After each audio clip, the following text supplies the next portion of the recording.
যুক্তরাষ্ট্রের সঙ্গে ইরানের সম্পর্ক ক্রমশ উত্তপ্ত হয়ে উঠছে। পারমাণবিক চুক্তি নিয়ে ট্রাম্পের আলোচনার আহ্বান উড়িয়ে দিয়েছেন ইরানের প্রেসিডেন্ট মাসুদ পেজেশকিয়ান। এ অবস্থায় রাশিয়া, চীন সহ বেশ কিছু রাষ্ট্রের সঙ্গে আরব সাগরের নৌমহড়া শুরু করেছে ইরান, যা পরিস্থিতিকে আরও উত্তপ্ত করে তুলতে পারে।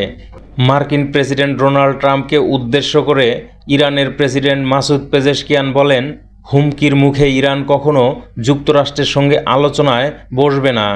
আপনার যা ইচ্ছা তাই করুন। বুধবার ইরানের রাষ্ট্রীয় সংবাদ মাধ্যমের বরাত দিয়ে এ তথ্য জানিয়েছে বার্তা সংস্থা রয়টার্স।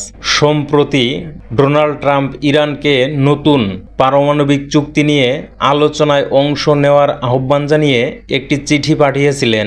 তবে তেহরান জানিয়েছে তারা ট্রাম্পের কাছ থেকে কোনো চিঠি পায়নি। ইরানের রাষ্ট্রীয় সংবাদ মাধ্যম পেজেশকিয়ানকে উদ্ধৃত করে বলেছে, আমরা এটা মেনে নিতে পারি না যে যুক্তরাষ্ট্র শুধু আমাদের আদেশ দেবে ও হুমকি দেবে। এমনকি আমি আপনার সঙ্গে আলোচনাও করব না, আপনি যা ইচ্ছা করতে পারেন।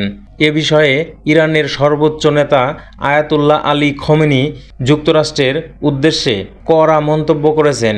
ইরানের ঊর্ধ্বতন কর্মকর্তাদের সঙ্গে এক বৈঠকে তিনি বলেন, যুক্তরাষ্ট্রের উদ্দেশ্য কোনো সমাধান নয়। তারা আলোচনার নামে এই অঞ্চলে নিজেদের আধিপত্য বিস্তার করতে চায়। একদিকে ট্রাম্প ইরানের সঙ্গে নতুন চুক্তির বিষয়ে আগ্রহ দেখালেও তিনি তার প্রথম মেয়াদে ইরানের বিরুদ্ধে সর্বোচ্চ নীতি পুনরায় চালু করেছেন।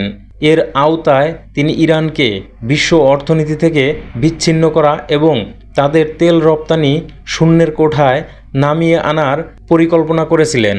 এক সাক্ষাৎকারে ডোনাল্ড ট্রাম্প বলেন, ইরানকে দুটি উপায়ে মোকাবিলা করা যেতে পারে, সামরিকভাবে অথবা তারা একটি চুক্তি করবে যাতে তেহরান পারমাণবিক অস্ত্র অর্জন থেকে বিরত থাকে। ইরান বরাবরই পারমাণবিক অস্ত্র তৈরির পরিকল্পনার কথা অস্বীকার করে এসেছে, তবে তারা 60% পর্যন্ত পরিশুদ্ধ ইউরেনিয়াম সমৃদ্ধ করেছে, যা পারমাণবিক অস্ত্র তৈরির কাছাকাছি বলে সতর্ক করেছে আন্তর্জাতিক পরমাণু শক্তি সংস্থা IAEA। পারমাণবিক অস্ত্র তৈরি করতে 90% পরিশুদ্ধ ইউরেনিয়াম লাগে। 2019 সাল থেকে ইরান তার পারমাণবিক কার্যক্রম বৃদ্ধি করেছে। এর এক বছর আগে 2018 সালে তৎকালীন মার্কিন প্রেসিডেন্ট ডোনাল্ড ট্রাম্প 6 বিশ্বশক্তির সঙ্গে ইরানের 2015 সালের পারমাণবিক চুক্তি থেকে যুক্তরাষ্ট্রকে প্রত্যাহার করে নেন। এরপর তিনি ইরানের বিরুদ্ধে নতুন নিষেধাজ্ঞা আরোপ করেন, যা দুই দেশের মধ্যে উত্তেজনা বাড়িয়ে তোলে। ইরান ও যুক্তরাষ্ট্রের মধ্যে চলমান উত্তেজনার মধ্যে এই নতুন বক্তব্য পরিস্থিতিকে আরও জটিল করে তুলেছে। এই পরিস্থিতির মধ্যেই আরব সাগরে শুরু হয়েছে মেরিটাইম সিকিউরিটি বেল্ট এক্সারসাইজ নামে একটি নৌমহড়া, যেখানে অংশ নিয়েছে ইরানের সঙ্গে রাশিয়া, চীন সহ বেশ কিছু দেশের যুদ্ধজাহাজ। রোববার রাশিয়ার প্রতিরক্ষা মন্ত্রণালয়ের বরাত দিয়ে এ খবর জানিয়েছে আন্তর্জাতিক সংবাদ মাধ্যম। এক সংবাদ সম্মেলনে রুশ ক্যাপ্টেন আলেক্সেই আন্তোশিভিরভ বলেন, সাগরে যদি হুমকি পাই তা মোকাবিলায় সহযোগিতা প্রতিষ্ঠায় ইরান ও চীনের সঙ্গে এই মহড়ায় অংশ নিতে এসেছি। চীন, ইরান ও রাশিয়ার মধ্যে ভালো সম্পর্ক রয়েছে, এটা এই অঞ্চলের সবাইকে সাহায্য করতে পারে।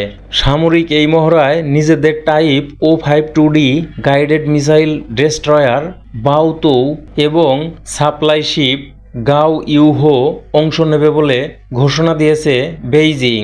বহুজাতিক এই মহড়ায় আজারবাইজান, দক্ষিণ আফ্রিকা, ওমান, কাজাখস্তান, পাকিস্তান, কাতার, ইরাক, সংযুক্ত আরব আমিরাত ও শ্রীলঙ্কা পর্যবেক্ষক হিসেবে থাকবে।